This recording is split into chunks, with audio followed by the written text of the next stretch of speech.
Good morning, and what a glorious day it is. My name is Hazel Bowman, and I am your practitioner of the day. For this meditation, I am going to invite you to close your eyes and just listen to my voice. For today's guided meditation will infuse you with the courage and the clarity to reclaim your power. Something hasn't felt right. Something hasn't felt good. An undercurrent of pressure, an underbelly of restriction, diffusing your freedom, controlling your expression.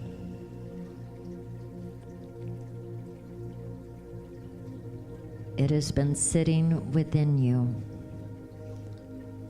slowly rumbling, unsure of the words in discovering your truth.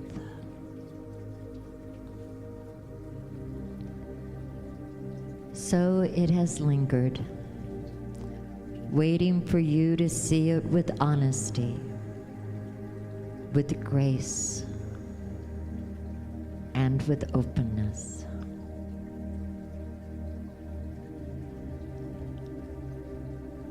Waiting for you to abolish the dark by flooding it with light, with truth.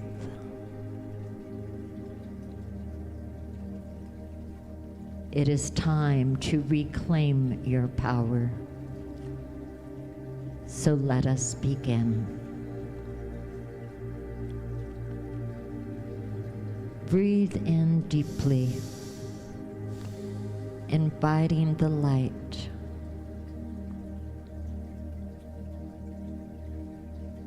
Inviting in the space. Inviting in the hope.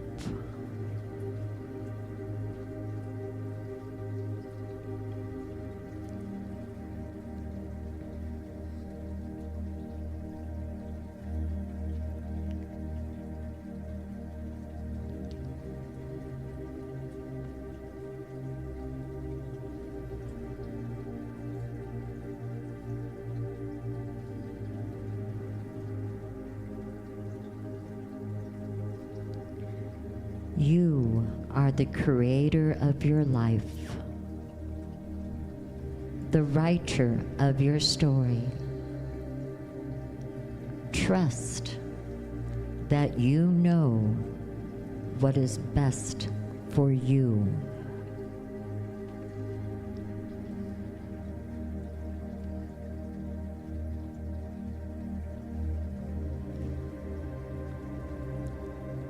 So feel the air flow through you now, calmly, and pull yourself into your center.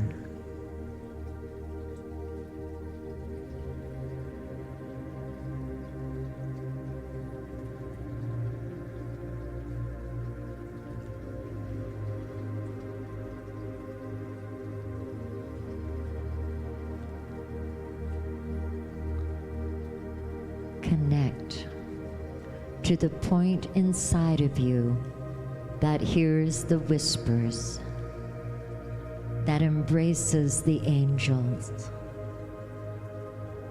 that speaks your truth.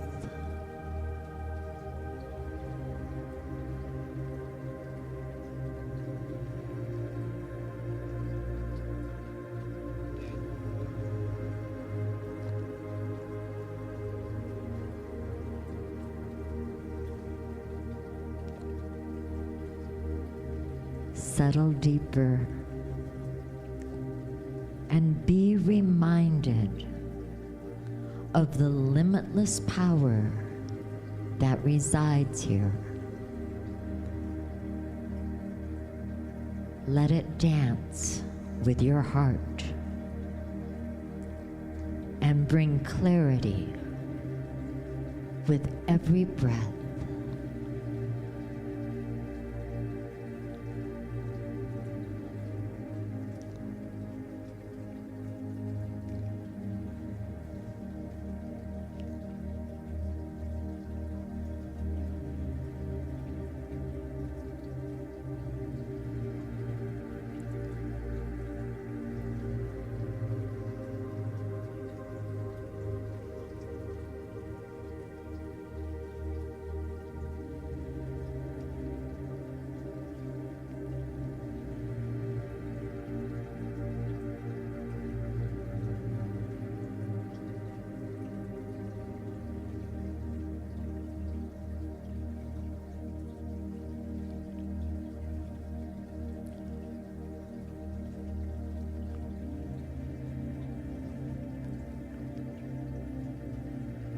You do not have to concede. You do not have to compromise. You do not have to give up control.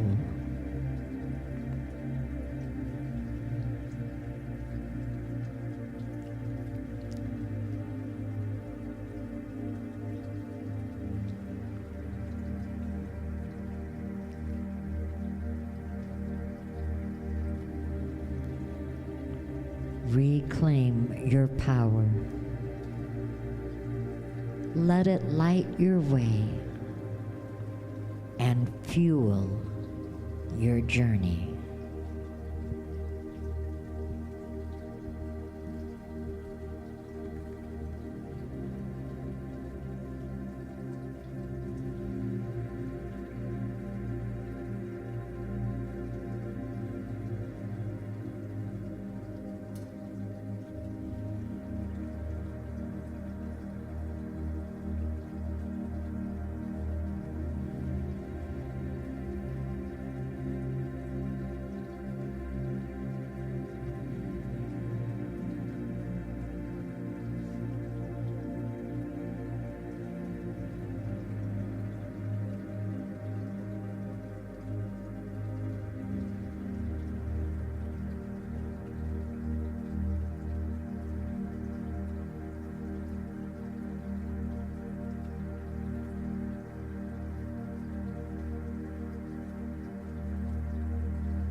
Remember, you can never give away your power. To say that would mean that you are powerless in that moment. What has actually occurred is that you have aligned yourself with someone else's belief, giving the illusion that you have given your power away. You have not. Reclaim your power that is always within you. You are the creator of your life. You are the greatest project you will ever work on. You are the writer of your story. Your words, your voice, your power, your freedom. And so it is. Namaste.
So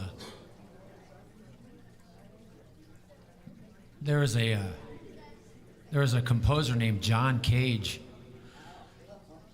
and he wrote a song. I don't remember what it's called. It's like 3 minutes and 44 seconds or 4 minutes and 13 seconds. It was something, some minutes and some seconds. And the piano player comes out and sits down at the piano with the sheet music, and it's 4 minutes and 13 seconds of silence. And the pianist sits there for his 4 minutes, and he stands up and walks off. And I just listened to a shortened version of that right now.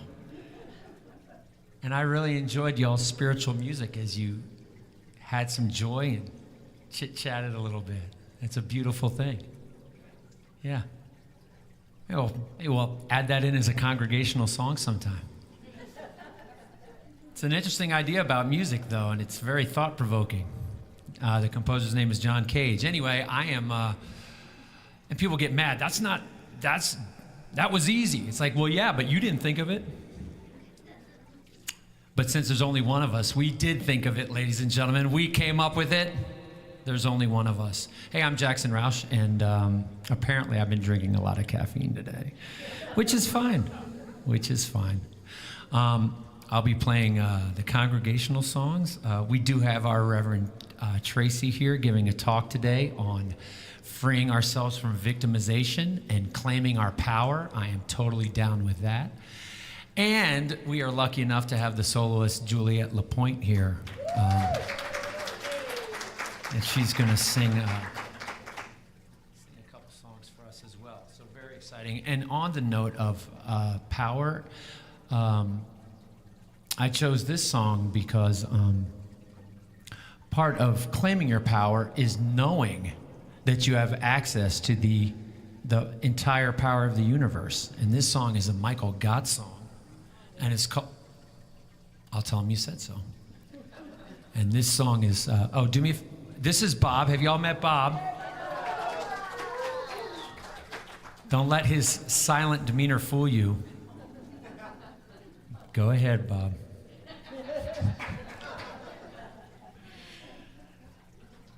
This song is called All I Need Comes to Me. And let's sing it and feel the words. Singing them out loud, you will find, is very powerful. And if you have one of those terrible voices in your head that says something to you like, I can't sing, I'm not good at singing. Hey, none of us can sing well. So join the club.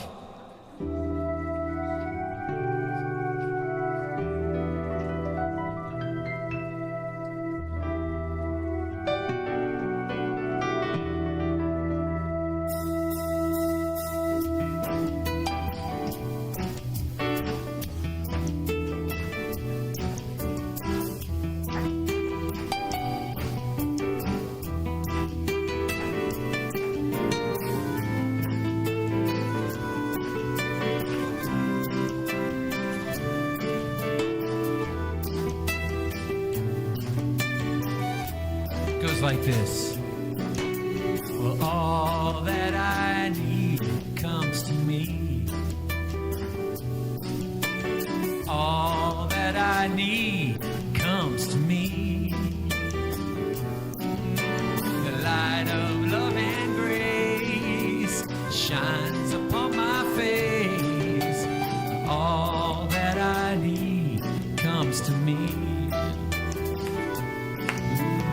I've been set free, I'm released. I've been set free, I'm released. The burdens of my past have gone away at last. Oh, I've been set free, I'm released. Sweet rain that washes me clean. Sweet rain that washes me clean. The mind creates all things, into my life it brings. Sweet rain that washes me clean. All that I need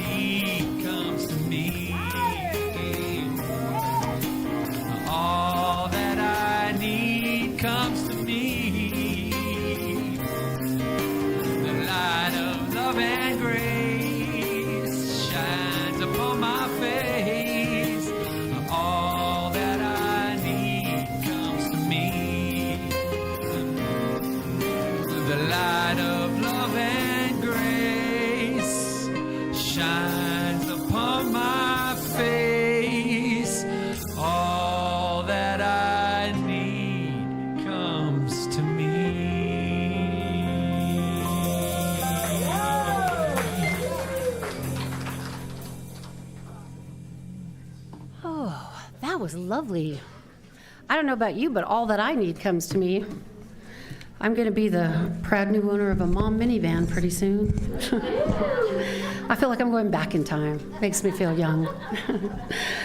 Welcome to Centers for Spiritual Living Prescott. We are so happy you are here.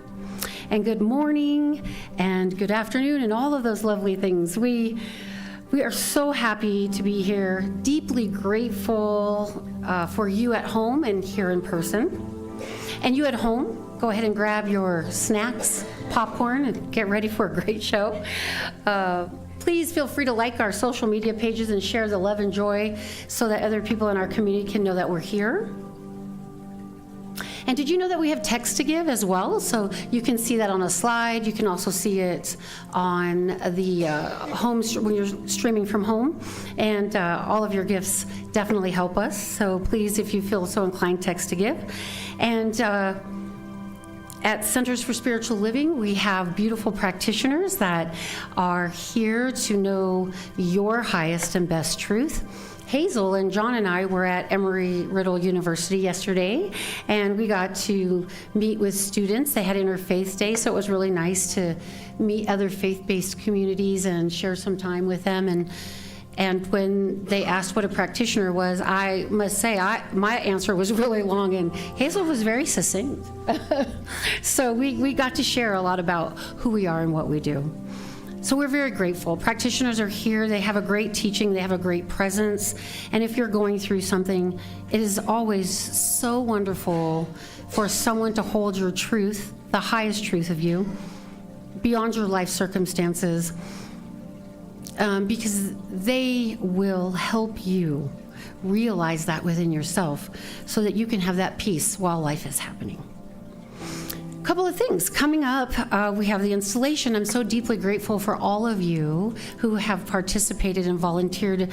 It really, when I stop and think about it, it just makes my heart so full, and I have such deep, immense gratitude for the love and volunteerism that you've had around that event, and I wanted to say thank you. Part of that event and my gift to the community is my friend and mentor, Glory G. Hummingbird, is coming from Alabama. And Glory G is a beautiful shaman, a realized teacher, and she is going to be doing a couple events. So she will be doing a generational healing. You'll find all of the information on the slides, but she's going to be doing a generational healing and drumming. I call it howling at the moon, but we're going to rattle and do all those fun things. She's going to do a formal satsang. So a formal satsang is a community gathering where a teacher gives a teaching based on the questions. So the questions help the teaching to arise to answer them specifically to you and your current circumstances. It is a love offering for these things. She really wanted to make sure that our full community was able to come and be present. So she is a beautiful human being. You can actually look on Buddha and the Gas Pump is a YouTube video, and she has an interview. You can search Glory G. Hummingbird and watch her interview and find out more about her. But I do thank you for your support, and she will also be doing a Sunday talk as well. So she has 3 events sharing with us in the 2 weeks that she will be here. So again, thank you for your support. I love you, and let's have the best Sunday ever. Namaste.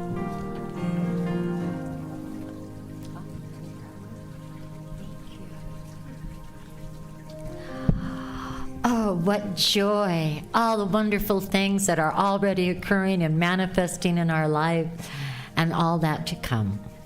And so let us just go into prayer, anchoring all of that. For we are so joy-filled knowing that presence of spirit is in our life. That presence of love, of intelligence, that indwelling radiant center within each of us that makes each thing bright and new. I celebrate today this wonderful, wonderful Sunday service, knowing that it is all the divine orchestration of God itself. I know that our hearts are uplifted through the music of Jackson and through our wonderful, wonderful soloist, Juliet. I claim right now and call forth all the beauty, all the joy, all the harmony, all the peace that is already present in every moment. And that we open our hearts up, elevating our consciousness and receiving all the good that is already in store for us. And so with that, looking forward to Reverend Tracy's message with gratitude for each and every person here that is supporting our center, who volunteers their time, who gives their gift of self. I call it good and very, very good. And I claim it and anchor it by saying, and so it is.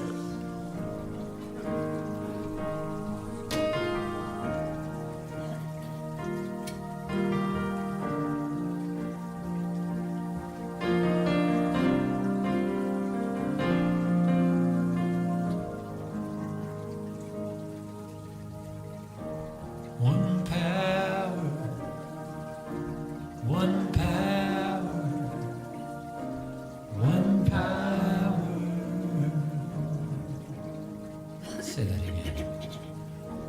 One power, one power, one power.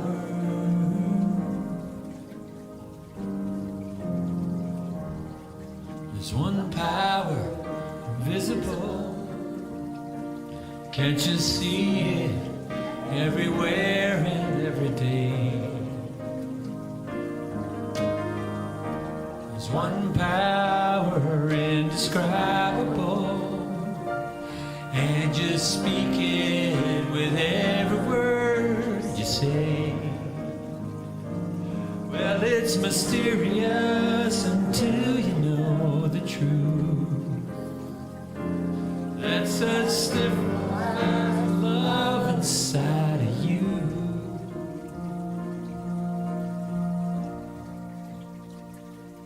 Call it God, call it Spirit, call it Jesus, call it Lord, call it Buddha, Baha'u'llah, angels' wings or heaven's door. But whatever name you give it, it's all one power, can't you see? It's the power of the love in you and me. One power, one power, one power.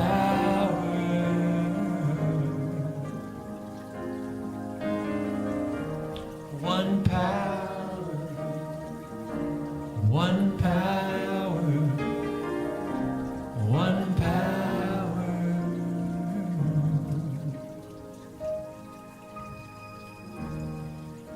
We speak so many languages, different clothing, different colors, and different names. But different is only dangerous when we forget that in the heart we're all the same.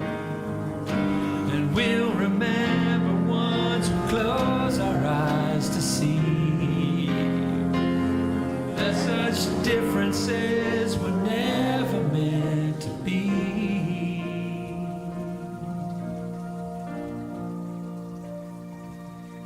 Call it God, call it Spirit, call it Jesus, call it Lord, call it Buddha, Baha'u'llah, or angels' wings or heaven's door.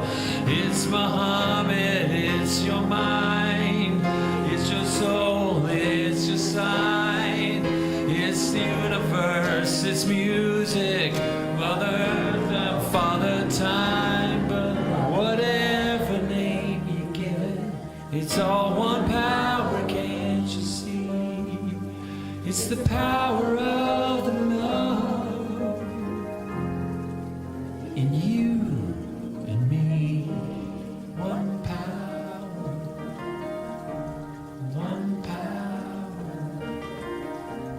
one power.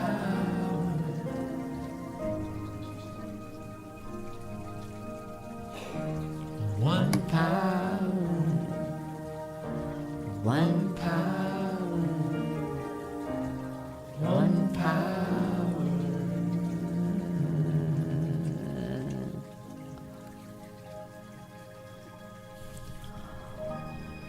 one power.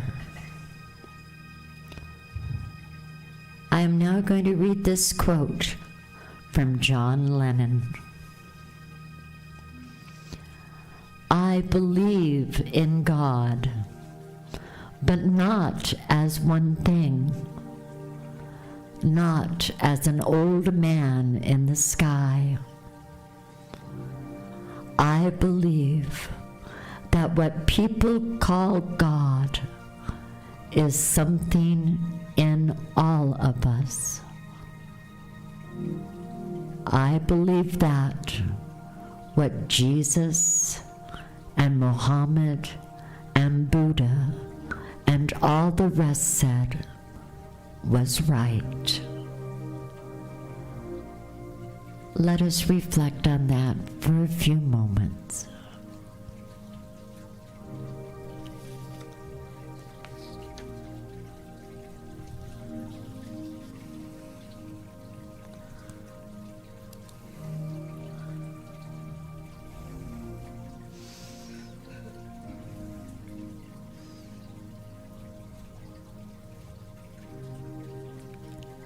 And so it is. I invite our candle lighters, Nancy and Sonia, to please step forward. But we're now tapping into that one power as we honor all faith traditions. Because the Center for Spiritual Living Prescott, guided by the science of mind, acknowledges the diverse faiths and spiritual traditions that enrich our world. Each belief system offers a distinct understanding of the mysteries of existence and a unique connection with the divine. Lighting these candles symbolizes our collective reverence for the diverse paths that humans take in search of meaning and of purpose. In this shared moment, we affirm and celebrate the multiplicity of the human experience. We light a candle for Christianity, based on the teachings of Jesus the Christ, who taught the path of love, forgiveness, and healing by the presence within.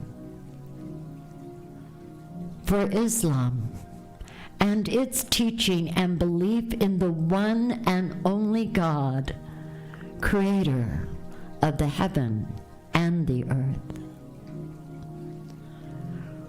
For Judaism, a community of shared laws, traditions, and family ties, which began with the covenant between Abraham and God.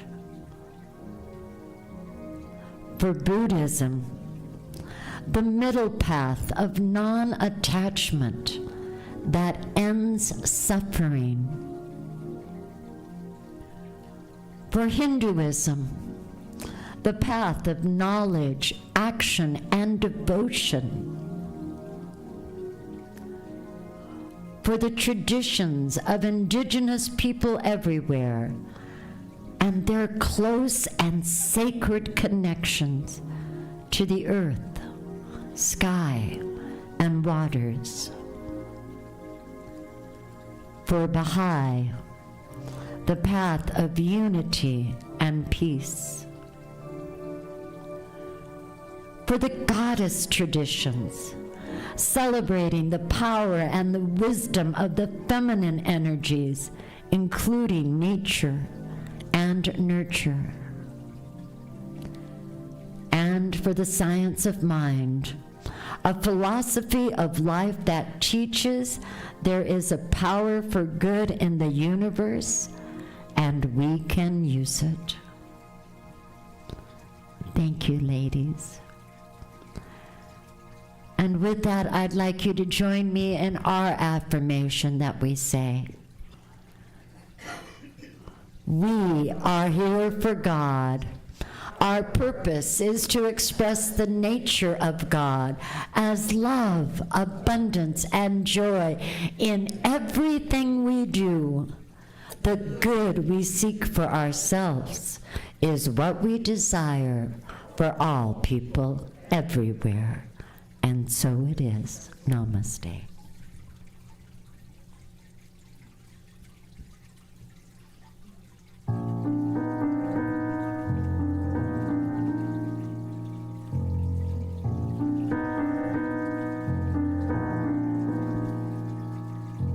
Let me see the world with clouds. Take me to the world, out where I can push through clouds. Take me to the world,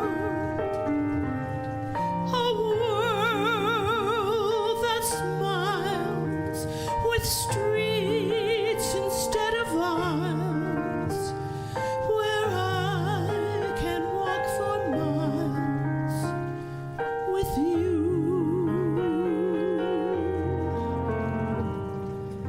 Take me to the world that's real. Show me how it's done.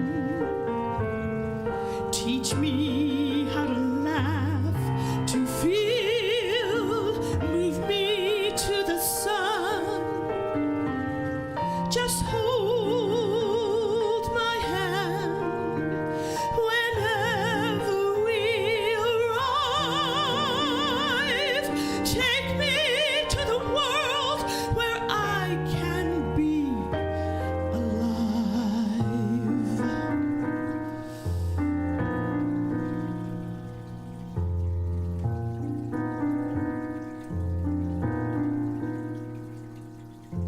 Do you want the world? Why then you shall have the world. Ask me for the world again. You shall have the world. A world of skies that's bursting with surprise. To open up your eyes with joy.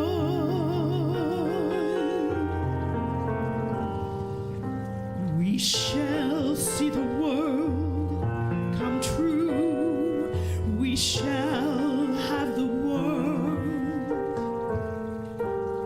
I won't be afraid with you. We shall have the world. Just hold my hand and know you're not alone. We shall have the world to keep such a lovely world. You'll weep. We shall have the world forever for our own.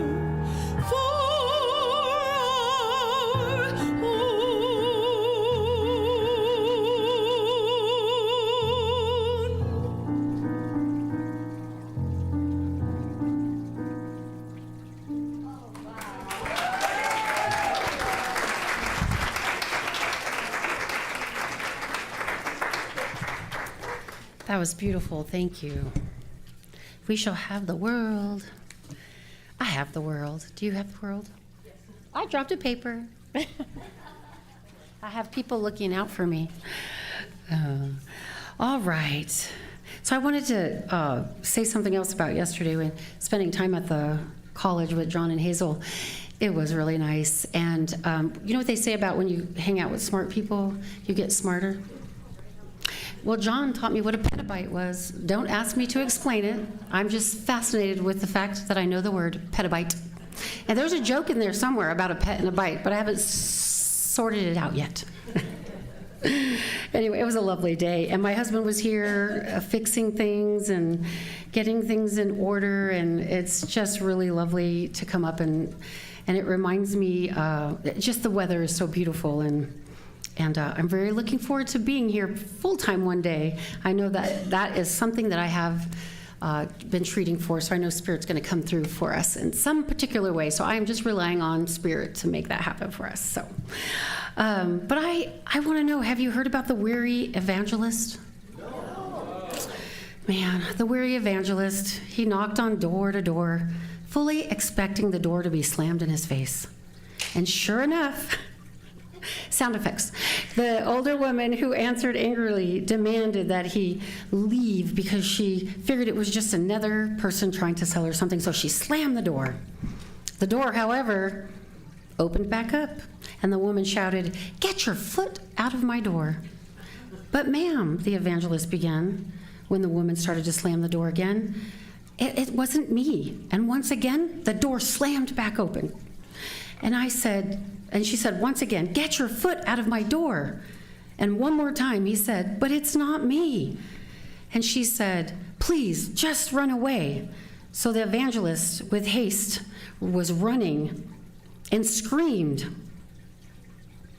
to the woman, "Ma'am, you'd be able to close your door, but you gotta get your cat out of the way." Oh, cat people. Come on. It's not my fault she doesn't look down to see her cat. Okay, I'm running out of jokes, but I'm a puppy person, I would agree with you. But anyways, okay, that was a bomb. Moving on. The first one, I know, right? It's okay. Back to petabyte. All right, we have a great talk for you today, and the talk is on breaking free from victimization. My teacher, Tom, my friend and teacher, Tom, shared an analogy with me when I first started studying with him. And what he shared with me was an analogy about a mechanic, a car, and a customer. And he said, "Tracy, I want you to really think about this. And as I tell you the story, I want you to try to understand from what aspect each of these characters play in this story." So he told me a story about how a person took his car, and the first person that came in that said, "My car is broken, and I can't start it, and I don't know what I'm going to do, and life just isn't going my way." And the mechanic said, "Okay, leave the keys in the dash and be on your way." And after about 10 more minutes of complaining, the person left. The next person came in and said, "Here's my car. It's making a knocking noise. I think it's coming from the right side, but here's my keys. Call me when it's done." And Tom said to me, "So, what do each of those stories represent?" And I said, I don't know. And he's like, "Well, take some time to journal about it, think about it." And we started working through this parable that reaches many levels in depth.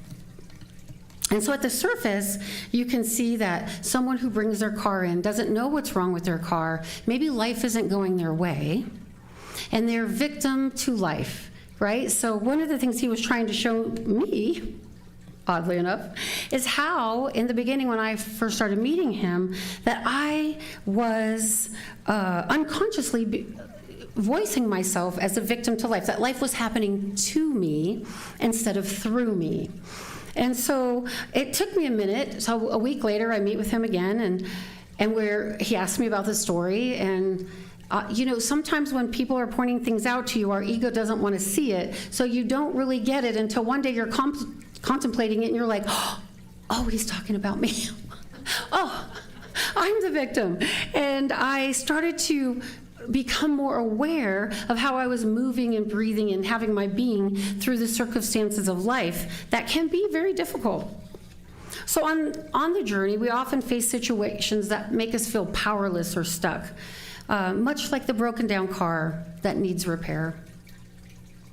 So today I want to explore some things that keep us trapped in victimization, and using this profound analogy about the mechanic and the car and the customer. The analogy can help us recognize that when we're playing the victim, how we can shift the state of victimization to empowerment to live the life that we ultimately desire and that we truly are. Because we are life. We are life in this body, expressing it in different ways through different people. And sometimes the things that happen to us in life, if we are not aware, or if we're moving through life feeling again like life is happening to us, it can be very difficult to break free from traumatic situations, or maybe jobs, or trying to find the love of your life, or marriage, children. And so because we are all raised in different ways, and if your parents had a tendency to victimize themselves, then you would probably learn this as well. We were driving up today, and we were watching Instagram videos, like I normally do. And one of the things that we talked about and that I saw was, for myself personally, we've talked a lot about patterns, and we've talked about conditioning.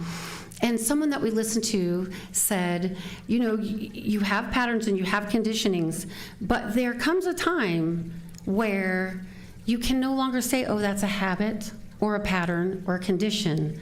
It becomes a choice. After the third time, it becomes a choice. However, I personally found it interesting that a lot of people like to stay under the guise of habit or pattern because it doesn't require us to step forward and take responsibility for our lives. It doesn't require us to step forward and say, I am creating my life and the circumstances in it. And when we can say it's a habit, it's more that we get to stay behind the scenes and we can stay in life as happening to us. Because sometimes to our mind, this is a better place to be because life can be quite difficult. But ultimate freedom is when you realize that you're in choice, because the problem then goes away because you're able to face it, tell the truth about it, find a trusted advisor, and break free to learn how to live the life without victimization. The life of victimization can be very appealing if we are not self-aware, because I realized I was raised in my house with my religion and my upbringing that service was different than what we consider service. So if you were down, you were out, you were not feeling well, that people took care of you. So as a little child, you want people to take care of you, so you learn. You might, when you're sick, mommy comes. When you have a tummy ache, someone comes and picks you up from school. Or if you have a math test and you cry long enough, your mom will write the answers down for you. And so as you grow, it's kind of funny, right? But you learn to do this in broader and more expansive ways as you become an adult. And so I had to really take a look at myself and see and acknowledge that I learned this, a way of being, and it was so wonderful for somebody to show me a very loving way to look at it without judgment about it. Because it's not that it's right or wrong. It is just who we learn to be. And what I know about that space or that way of being is it doesn't yield you the life that you want or deserve. Because that life keeps you in a repetitive cycle of wanting, needing, depression, sorrow, suffering. Now, all of those things are going on all the time in our lives. But when we become aware, we can make active choices to live a different way, and then to acknowledge, hey, give me a moment, I'm gonna feel sorry for myself right here, right now. So the mechanic who diagnoses that doesn't fix in this scenario, right? So we have this mechanic. The mechanic stands for life or your higher self. And I was talking to somebody recently, having a meeting with them, and it dawned on me that if you go to the mechanic and you tell them what's wrong with your car and how to fix it, you're not going to get very far with that mechanic, right? You walk in, you say, the engine's ticking, but you need to look under the hood and change the oil and the tires, and the mechanic's gonna be like, who's doing this job, me or you? And sometimes we approach God this way. We approach God or life or your higher self, and we tell them what's wrong, and then we tell them how to fix it. And that keeps us in the loop as well. We might recognize that something in our life isn't working out, and instead of taking responsibility, we expect that mechanic to do it for us. So both of those things, telling the mechanic, expecting the mechanic. But the person who walks in that says, here's my keys, this is your skill set, you do it, call me and let me know. They have broadened themselves to allowing life to bring them that which they need to live that life. And if you're stuck in suffering and wanting to live a life, there's a dichotomy within you between this victim and wanting freedom, and you're always at odds with yourself.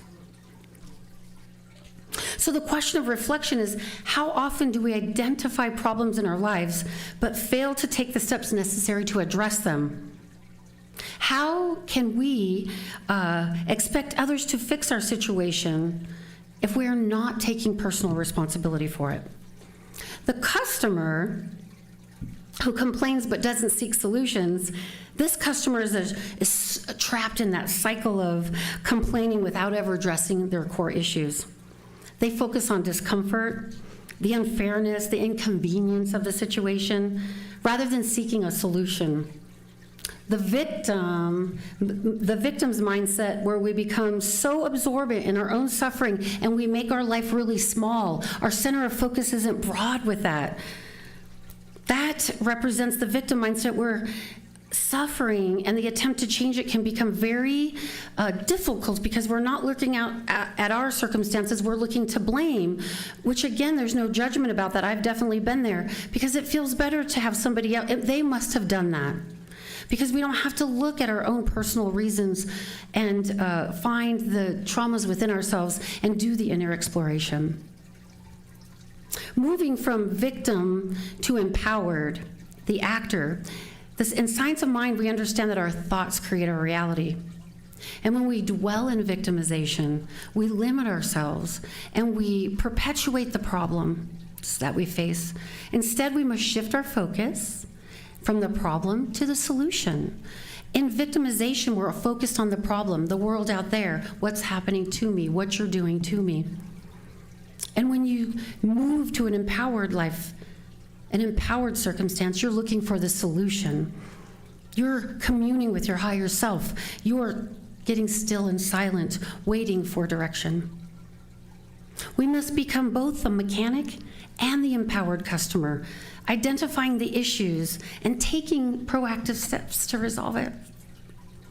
A question for reflection on this would be, how can we move from identifying problems to actively solving them? What steps can we take today to stop playing the victim and start living from a place of power? Your power, your mechanic, your inner mechanic is you. It is your truth. It is your highest self. It is the answer and the question.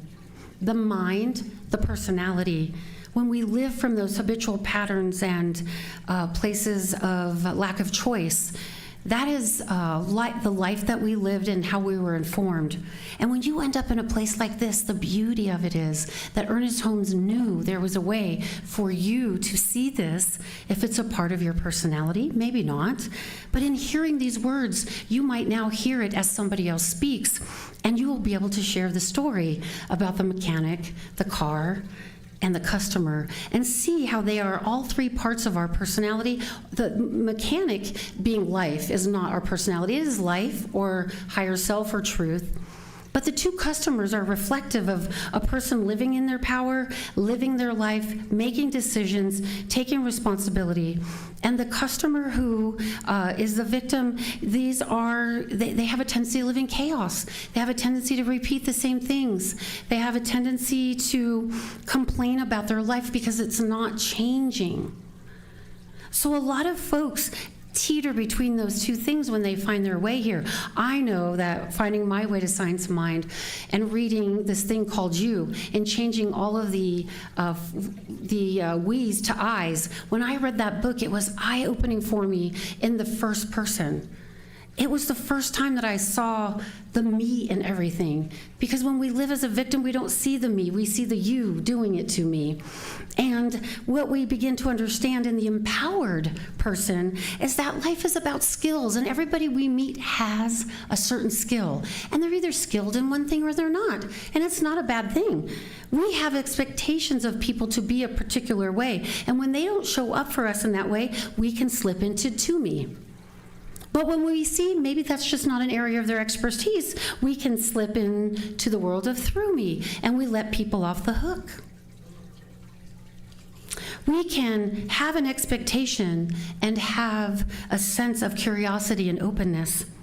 The person who lives their life from that sense of empowerment has that sense of openness, that sense of curiosity. And I am, for one, so grateful that this analogy was shared with me. And I will close with this. As I was talking to this person, I realized that all of our actions come from what we have been talking about. Our inner traumas are our alarm system. It is our triggers.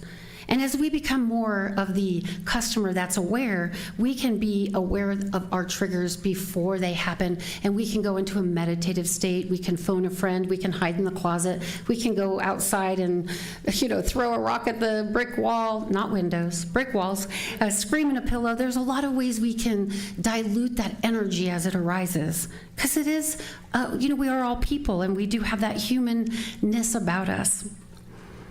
And as I was talking to her, I realized what I kept hearing was, but I don't know how. And I said, when you don't know how, you don't do. But when you do know how, you start. And when I was in Colorado, they had the tornado alarm systems.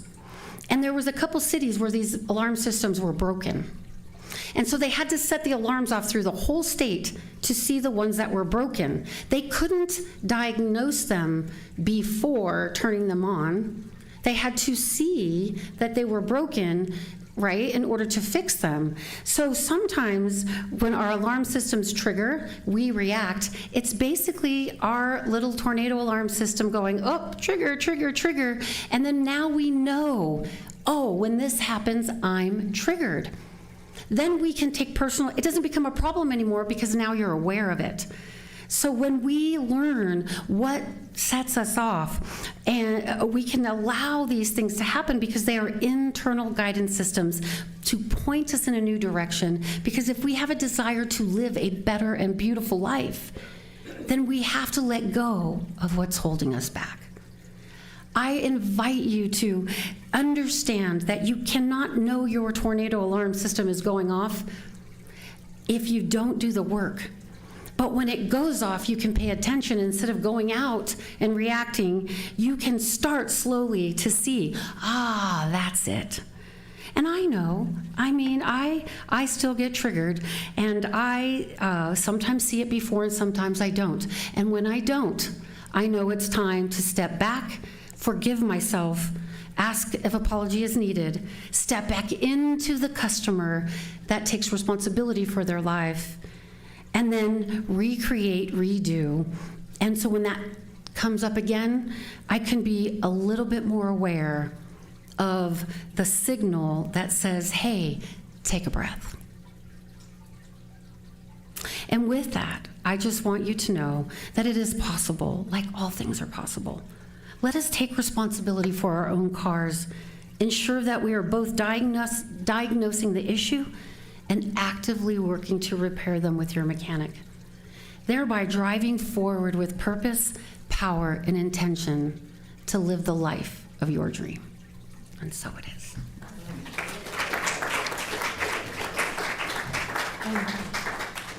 We'll let Jackson tickle the ivories. And we'll close in prayer.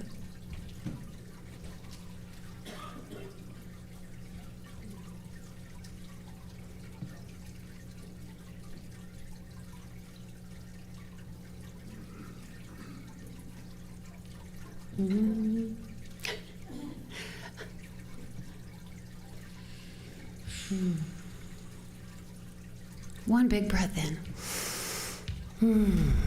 Here we go. I just know right here, right now. Are you messing with me, Jackson? We like to have fun too. I just know right here, right now, that humor, life, loving, laughing, those are all empowered, beautiful embodiments of the divine spirit, showing us that life is here to be lived. If we let go of anything that's holding us back, we look inward with introspection, with curiosity into our own nature, asking the questions that need to be asked and allowing the mechanic to lead the way. We surrender in bhakti, devotion, and love. We let go of all the pain and the hurt and the blame and the shame and the guilt and the judgment. We recognize that a life of freedom is on the other side of that. And when it arises, it's perfectly okay, because our human nature, the beautiful gift of being a human being, is to advance us forward on our path. This is the beauty of love, life, and joy. I know that spirit, that indwelling presence, that mechanic has all of us right in the hands of love, that we need to just stop, breathe, and know that sense of gratitude, which I believe is God in action through our thoughts. I recognize this community is bountiful and full of love and joy and prosperity. And therefore, each and every person that watches online, that drives by, that sits in these seats, those qualities are present and magnified and floweth over in our connection to one another. I send these words out into the law, knowing they cannot be returned void, because God is, therefore we are. And I just invite you in a collective, unified, empowered oneness, say, and so it is. Thank you.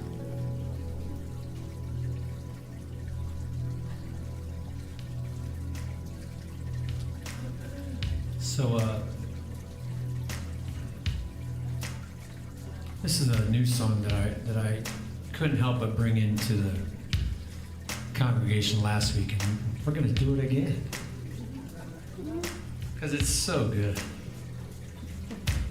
And I just to connect it to what Tracy was talking about, there's a line in here that says that you will get a pardon.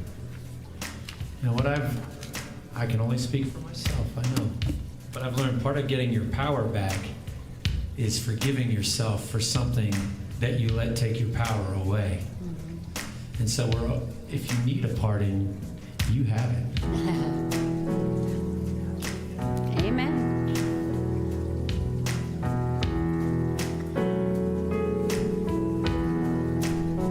So this song has a lot of words to it, but you remember it goes like this. The part that I had everyone sing last week, it goes like this. Take me to the alley. You remember that? Take me to the afflicted ones. Take me to the lonely ones that somehow lost the way. That's right. Can we go back to the first slide? So now you guys are masters of that part. So as you feel comfortable, sing along.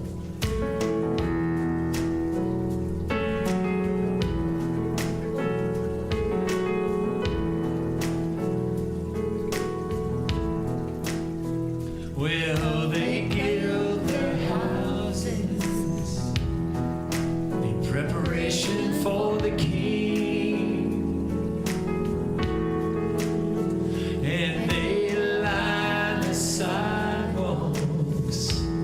Sort of a shiny thing. They will be surprised when they hear him say, "Well, take me to the alley, take me to the afflicted one. To the Lord.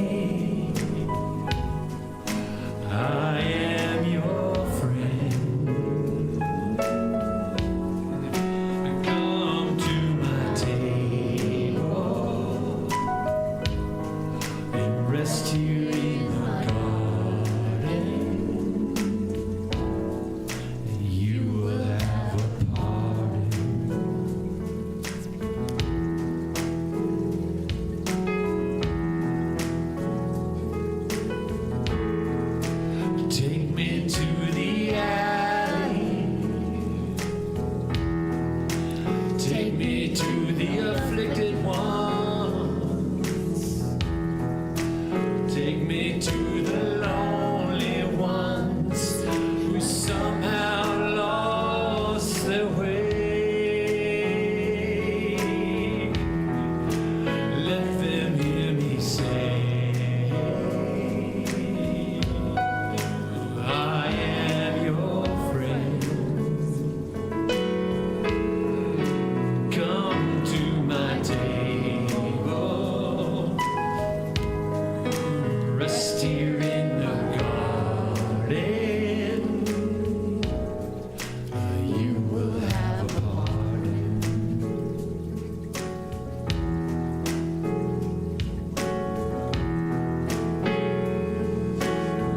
Well, they will be surprised when they hear him say, take me to the alley. Take me to the alley. Take me to the alley.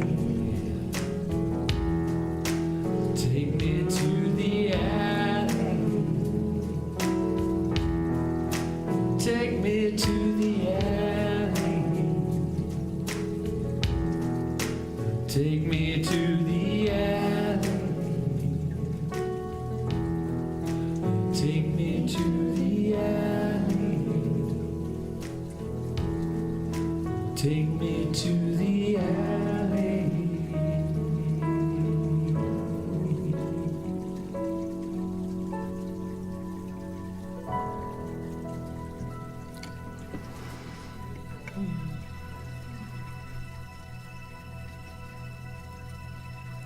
Beautiful.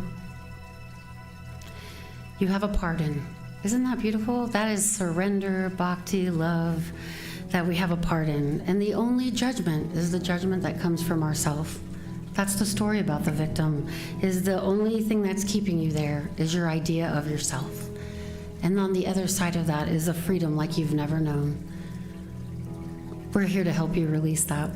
And I'm so grateful. Thank you, Jackson. Beautiful song.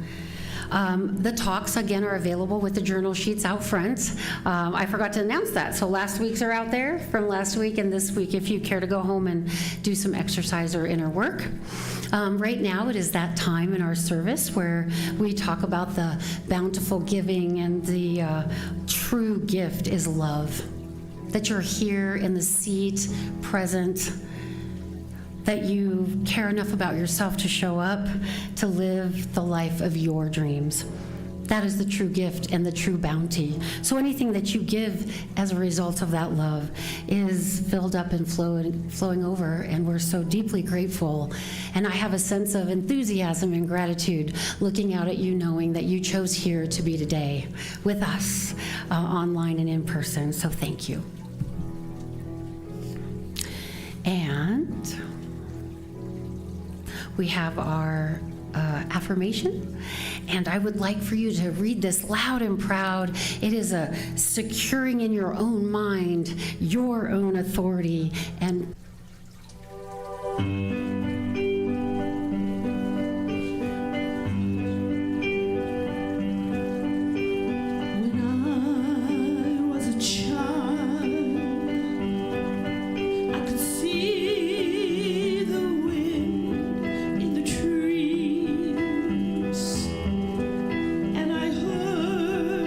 Song in the breeze, it was there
right song for your wonderful words.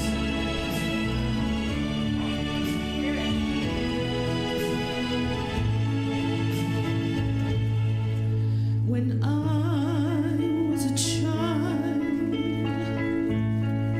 there were flowers that bloomed in the night, unafraid to take in the light, unashamed to brave the dawn. And though I may not know the answers, I can finally say I'm free. If the questions lead me here, then I am who I was born to be.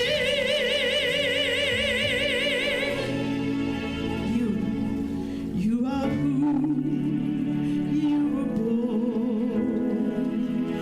to be.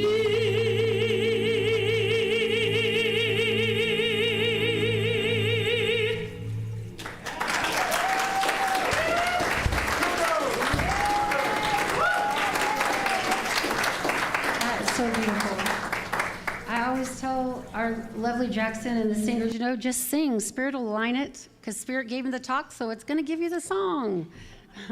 Oh, I do want to remind you that no cats were harmed in the making of the joke. You can go to sleep resting, know that. It's not real. But I'll find a better one next time.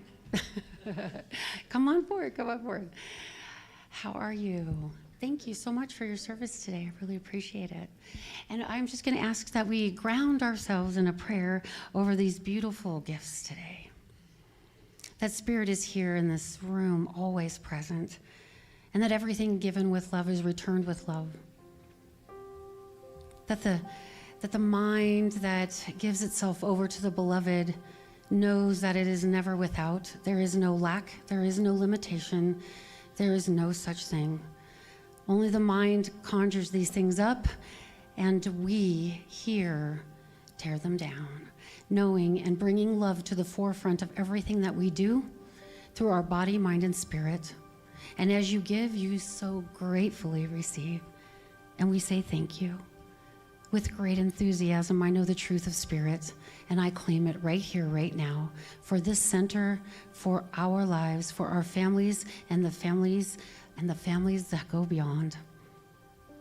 That we are here and we will always be here because Spirit is ever forming, ever unfolding, and ever knowing. And say it with me now. And so it is.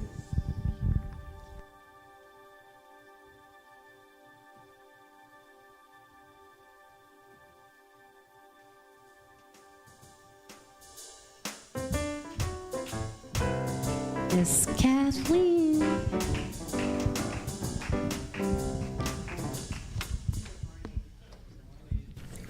Like we always do, let's begin by recognizing and acknowledging our new faces, returning faces, and have been away faces.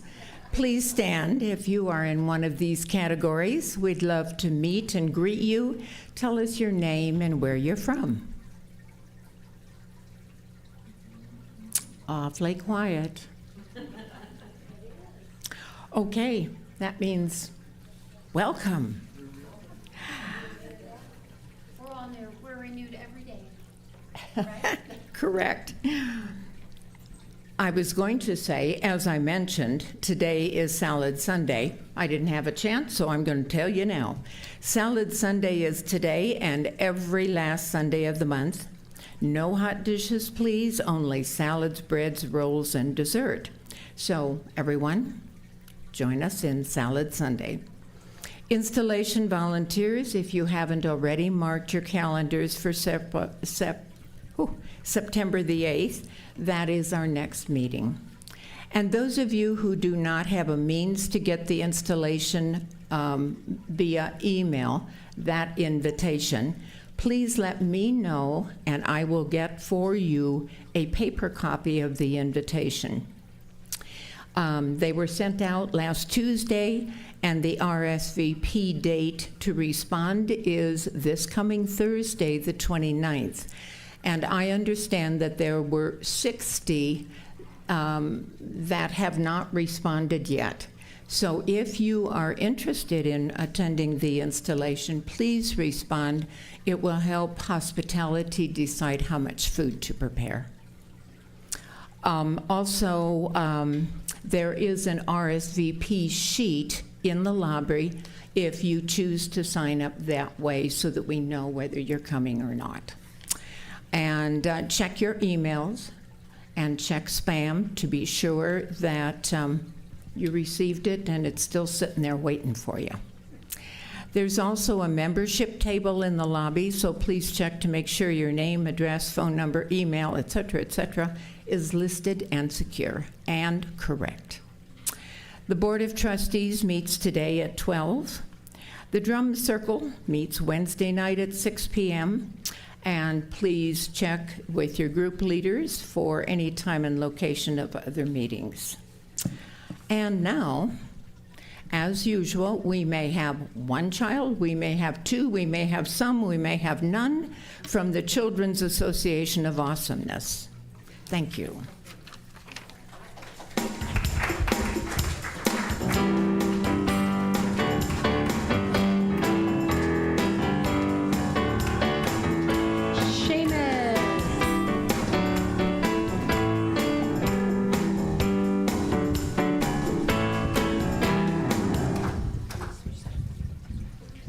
So today we kind of hung out with baby SD again, and we explored some musical instruments, like some maracas and a bell set that I played jingle bells on.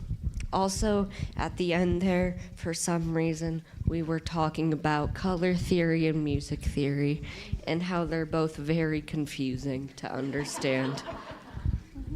Thank you for coming to my TED Talk. I see that in his future. Are you going to talk about dancing with the stars? Sure, I can. So I wanted you all to know that we have decided to sponsor the Dancing for the Stars program for the Central Arizona Boys and Girls Club. And so we will be giving away 2 VIP tickets for the September 7th show. We are basing it on your tithes over the last month. So for every $5 that you tithed through the end of the month, you still have this last week, we'll put you into a raffle and we'll give away the tickets next Sunday. Yay! And tell them what they're sponsoring. Sure. So we get the tickets for sponsorship, but we'll also have our logo up on the screen, on their publicity materials, and they'll announce us during both shows. The practice show, which is a lot of fun, and then also the VIP show with hors d'oeuvres and stuff. It's very fancy. Hors d'oeuvres. Thank you, Erin. Of course. She's not. No. One day. I was in the show last year, but not this year. Oh, really? I don't have enough time. Are you a dancer? I am a dancer. Well, the things you learn. Multi-talented. All right. Well, that is coming. Oh, what day is the Dancing with the Stars? September 7th. September 7th. It is coming up. So, Yavapai College. Yavapai College. Right? You said? Yep. All right. All right. Thank you, Erin. She found that opportunity. We are so happy to get out into the community in that way. All right. Do you want to say? She was very vocal. Yay, but she's been talking the whole time. Okay, we're getting there. She lives with me. It'll come in no time. All right. She wanted to put her mouth on it. That's what that meant. Oh, yes, everything in the mouth. All right. All right, here we go. Let's say our wonderful affirmation. Let's stand and say it with all the fervor and enthusiasm so that our mind can catch it and we can live with it all week. Something wonderful is happening through me right now.